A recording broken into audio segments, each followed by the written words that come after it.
ಆಮೇನ್. Hallelujah. ಕರ್ತನ ಉನ್ನತವಾದ ನಾಮಕ್ಕೆ ಸ್ತೋತ್ರ ಉಂಟಾಗಲಿ.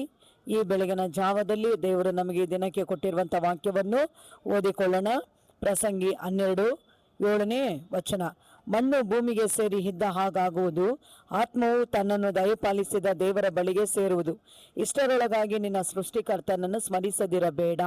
ನೋಡ್ರಿ, ಪ್ರಸಂಗಿ ಪುಸ್ತಕದಲ್ಲಿ ದಾವೀದನ ಮಗನಾದಂಥ ಸೊಲೊಮೋನನು ಈ ರೀತಿಯಾಗಿ ಈ ವಾಕ್ಯವನ್ನು ಬರೆದಿಟ್ಟಿದ್ದಾನೆ. ಹಲ್ಲೆಲೂಯ. ಮಣ್ಣು ಅಂದರೆ ಯೆಹೋವ ದೇವರು ನೆಲದ ಮಣ್ಣಿನಿಂದ ಮನುಷ್ಯನನ್ನು ಉಂಟು ಮಾಡಿ. ಆಮೇನ್. ಹಲ್ಲೆಲೂಯ.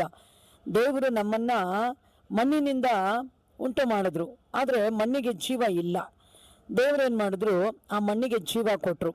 ಒಂದು ಬೊಂಬೆನ ಮಾಡಿದ್ರು, ಆ ಬೊಂಬೆಯಲ್ಲಿ ತನ್ನ ಜೀವ ಶ್ವಾಸವನ್ನು ಊದಿದಾಗ ಅದು ಜೀವಾತ್ಮವಾಯಿತು. ಹಲ್ಲೆಲೂಯ. ಮತ್ತೆ ವಾಕ್ಯ ಹೇಳುತ್ತೆ, ಆತ್ಮವು ತನ್ನನ್ನು ದಯಪಾಲಿಸಿದ ದೇವರ ಬಳಿಗೆ ಸೇರುವುದು. ನೋಡ್ರಿ, ಮಣ್ಣು, ಮನುಷ್ಯ ಮಣ್ಣು, ಆದರೆ ಮನುಷ್ಯನ ಒಳಗಡೆ ಒಂದು ಆತ್ಮ ಇದೆ. ಆ ಆತ್ಮ ಯಾರ ಕಣ್ಣಿಗೂ ಕಾಣಿಸೋದಿಲ್ಲ. ಆತ್ಮವನ್ನು ಕೊಟ್ಟವನು ಯಾರು? ದೇವರು.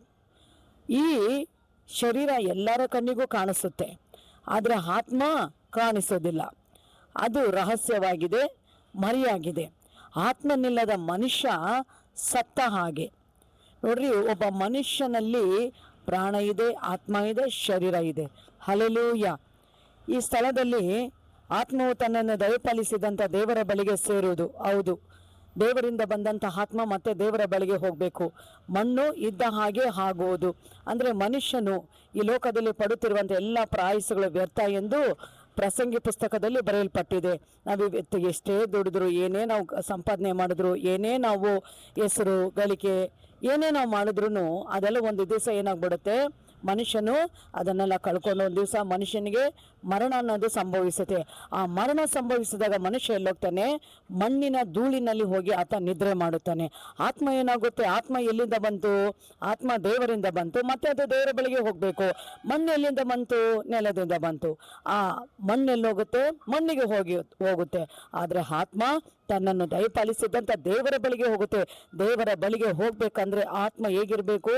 ದೇವರನ್ನು ತಿಳಿದಿರಬೇಕು, ಪರಿಶುದ್ಧವಾಗಿರಬೇಕು. ದೇವರನ್ನು ಈ ಲೋಕದಲ್ಲಿ ನಾವು ಮಹಿಮೆ ಪಡಿಸಬೇಕು, ರಕ್ಷಣೆ ಹೊಂದಬೇಕು. ಆ ಮಣ್ಣಿನಲ್ಲಿರುವಂಥ ಎಲ್ಲ ಗುಣಗಳು ಅಂದರೆ ಇವತ್ತು ಕಾಮ, ಕ್ರೋಧ, ಮದ, ಮತ್ಸರ, ಲೋಭ, ಹಾಸ್ಯಗಳು, ಇಚ್ಛೆಗಳು ಎಲ್ಲ ಇದೆ ನೋಡ್ರಿ ಇವತ್ತು ಈ ಮಣ್ಣಿನಲ್ಲಿ. ಇವತ್ತು ಒಬ್ಬ ಮನುಷ್ಯನಿಗೆ ಇರಬೇಕಾಗಿರುವಂಥ ಪ್ರತಿಯೊಂದು ಗುಣಗಳು ಎಲ್ಲಿಂದ ಬಂತಂದರೆ ಅದು ಮಣ್ಣಿನ ಆಸೆ. ಇವತ್ತು ನೋಡ್ರಿ, ಮಣ್ಣಿನ ಆಸೆಗಾಗಿ ಎಲ್ಲೆಲ್ಲಿ ಯಾವ್ಯಾವ ಸ್ಥಳದಲ್ಲಿ ಏನೆಲ್ಲ ಇವತ್ತು ನಡೆದುಕೊಂಡಿದೆ. ಹೌದು ಪ್ರೀತಿಯ ದೇವ ಜನಗಳೇ, ಪ್ರಸಂಗಿ ಪುಸ್ತಕದಲ್ಲಿ ಸೊಲೊಮನ್ ರಾಜ ಹೇಳಿದ್ದಾನೆ, ಆತನು ಎಲ್ಲ ಸಂಪಾದನೆ ಮಾಡ್ದ, ಎಲ್ಲ ಒಳ್ಳೆ ಹೆಸರನ್ನು ಗಳಿಸಿದ, ಅರಮನೆಗಳನ್ನ ಕಟ್ಟಿದ, ಬೇಕಾದಷ್ಟು ಹೆಂಡತಿಯರನ್ನ ಮಾಡಿಕೊಂಡ. ಆಮೇಲೆ ಅಲ್ಲೆಲ್ಲೂಯ್ಯ, ಜ್ಞಾನ, ವಿವೇಕ, ಬುದ್ಧಿ ಈತನನ್ನು ಮೀರಿಸಿದವರೇ ಇಲ್ಲ. ಆದರೂ ಇಷ್ಟೆಲ್ಲ ಮಾಡಿದಂಥ ಸೊಲೊಮೋನ ಕೊನೆಗೆ ಏನು ಮಾಡ್ದ? ಮಣ್ಣು ಇದ್ದ ಹಾಗೆ ಆಗುತ್ತೆ, ಆತ್ಮ ತನ್ನನ್ನು ದಯಪಾಲಿಸಿದಂಥ ದೇವರ ಬಳಿಗೆ ಸೇರುತ್ತೆ ಅಂತ ಹೇಳಿದ್ರು. ಹೌದು ಪ್ರೀತಿಯುಳ್ಳ ದೇವ ಜನಗಳೇ, ನಾವು ಬದುಕುವಂಥ ಈ ಕಾಲದಲ್ಲಿ ನಾವು ಇರುವುದು ಇನ್ನು ಸ್ವಲ್ಪ ಕಾಲ ಮಾತ್ರ. ಈ ಆತ್ಮ ದೇವರ ಹತ್ರ ಹೋಗ್ಬೇಕಂದ್ರೆ ಆತ್ಮವನ್ನು ಕೊಟ್ಟಂಥ ದೇವರ ಕೈಯಲ್ಲಿ ಮತ್ತೆ ನಾವು ಆತ್ಮನ ಒಪ್ಪಿಸಿಕೊಡಬೇಕಾಗಿದೆ. ಇವತ್ತು ಈ ಆತ್ಮನ ದೇವರ ಕೈಯಲ್ಲಿ ಒಪ್ಪಿಸ್ಕೊಡ್ದಿರ ಇವತ್ತು ಏನು ಮಾಡ್ತಾ ಇದ್ದಾರೆ? ಅನೇಕರು ಏನು ಮಾಡ್ತಾ ಇದ್ದಾರೆ? ಆತ್ಮಹತ್ಯೆಗಳಿಗೆ, ಕೊಲೆಗಳಿಗೆ, ಪಾಪ ವ್ಯಭಿಚಾರಗಳಿಗೆ ಆತ್ಮನ ಒಪ್ಪಿಸ್ಕೊಟ್ಟು ಆತ್ಮನ ಏನು ಮಾಡ್ತಾ ಇದ್ದಾರೆ? ಅಶುದ್ಧ ಮಾಡ್ಕೊಳ್ತಾ ಇದ್ದಾರೆ. ಆದರೆ ದೇವರಿಂದ ಬಂದಂಥ ಆತ್ಮ ಪರಿಶುದ್ಧವಾಗಿದೆ. ಈ ಪರಿಶುದ್ಧವಾದ ಈ ಆತ್ಮನ ಪರಿಶುದ್ಧವಾದ ದೇವರ ಕೈಯಲ್ಲಿ ಕೊಡಬೇಕೆ ಹೊರತು ಈ ಲೋಕದ ಆಡಂಬರಗಳಿಗೆ ಆತ್ಮವನ್ನು ಒಪ್ಪಿಸಿಕೊಟ್ಟು ಭಯಂಕರವಾದ ನರಕದ ವೇದನೆಯಲ್ಲಿ ನಾವೇನು ಮಾಡಬಾರ್ದು? ಕೊಂಡೊಯ್ಯಬಾರ್ದು. ಹೌದು ಪ್ರೀತಿಯ ದೇವ ಜನಗಳೇ, ಈ ಬೆಳಗಿನ ಜಾವದಲ್ಲಿ ದೇವರಿಗೆ ನಮ್ಗೆ ಹೇಳೋದು ಒಂದೇ, ಮಣ್ಣೆಲ್ಲಿ ಹೋಗುತ್ತೆ? ಮಣ್ಣು ನೆಲ ಅಂದರೆ ಇದ್ದ ಹಾಗೆ ಮಣ್ಣಿಗೆ ಹೋಗಿ ಸೇರ್ಕೊಂಡ್ಬಿಡುತ್ತೆ. ಆದರೆ ಆತ್ಮ ದೇವರ ಬಳಿಗೆ ಹೋಗ್ಬೇಕಂದ್ರೆ ನಾವೇನು ಮಾಡಬೇಕು? ದೇವರನ್ನು ಅರಿತುಕೊಂಡು, ದೇವರನ್ನು ತಿಳಿದುಕೊಂಡು, ದೇವರ ವಾಕ್ಯದಲ್ಲಿ ಬೆಳೆದು ನಾವು ಪರಿಶುದ್ಧವಾಗಿ ಜೀವಿಸಿ ಪವಿತ್ರಾತ್ಮನ ಮುಖಾಂತರವಾಗಿ ನಾವೇನು ಮಾಡಬೇಕು? ಪರಲೋಕ ರಾಜ್ಯ ಹೋಗಿ ನಾವು ಸೇರಬೇಕು. ಆಮೇನ್. ಹಲ್ಲೆಲೂಯ. ದೇವರು ಈ ವಾಕ್ಯವನ್ನು ಕೇಳಿದಂಥ ನಿಮ್ಮೆಲ್ಲರನ್ನು ಆಶೀರ್ವದಿಸಲಿ. ಈಗ ನಾವು ಒಂದು ಸಣ್ಣ ಪ್ರಾರ್ಥನೆಯನ್ನು ಮಾಡಿಕೊಳ್ಳೋಣ. ಹಲ್ಲೆಲೂಯ. ಸ್ತೋತ್ರ ದೇವರೇ, ಈ ವಾಕ್ಯ ಕೊಟ್ಟಿದ್ದಕ್ಕಾಗಿ ಸ್ತೋತ್ರ. ಇದನ್ನು ಕೇಳಿದಂತೆ ಎಲ್ಲರನ್ನು ಆಶೀರ್ವದಿಸು.